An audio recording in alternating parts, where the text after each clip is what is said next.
आज आपण मसालेदार भरली तोंडली करूया। आता त्यासाठी मी तोंडली घेतले पाव किलो।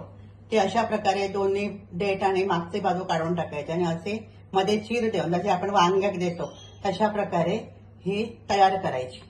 आणि इकडे 2 मोठे कांदे बारीक चिरून, इकडे कोथिंबीर, इकडे शेंगदाण्याचा कूट 3 चमचे, थोडंसं चिंचेचं कोळ, इकडे धण्या जिऱ्याची पावडर, आलं लसूण पेस्ट, गूळ, इकडे गोडो मसालो 3 चमचे, इकडे मी सुक्या खोबऱ्या आणि तीळ थोडेसे भाजून घेऊन त्याचा कूट घेतलेला, इकडे फोडणीसाठी राई, जिरा आणि हिंग, मीठ आणि मसाले। आता आपण तोंडलीत भरण्याचा मसालो तयार करूया। इकडे घेऊया शेंगदाण्याचा कूट, मग हे सुका खोबरा आणि तिळकूट, गोडो मसालो,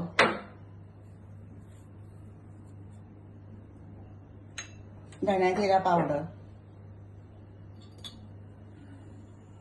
थोडीशी हळद, 1 चमचा लाल तिखट,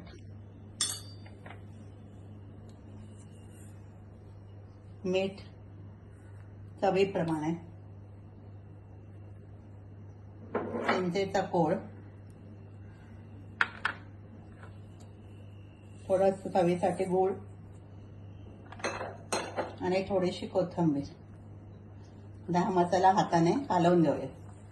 आता आपण हे तोंडली अशी गच्च भरून घ्यायची।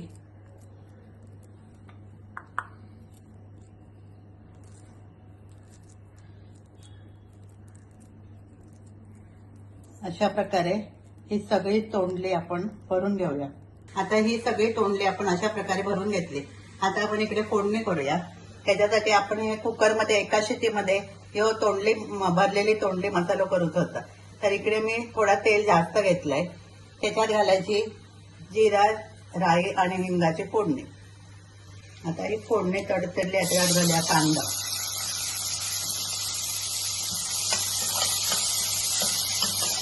आणि कांद्याबरोबरच आलं लसूणची पेस्ट। आता याच्यात घालूया 1 चमचा गरम मसाला। मधला जो पुरलेला मसाला असता भरलेला तो सगळं याच्यात घालायचं।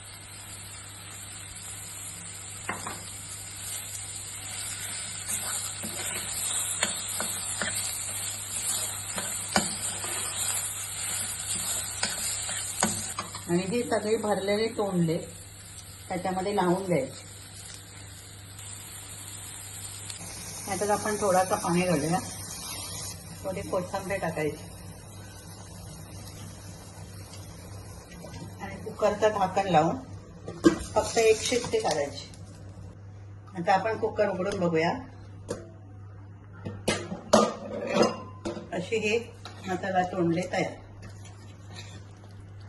आता आपण ते एका भांड्यामध्ये काढून घेऊया। असं चमचमीत भरलेल्या तोंडल्यांचा मसाला बनवा।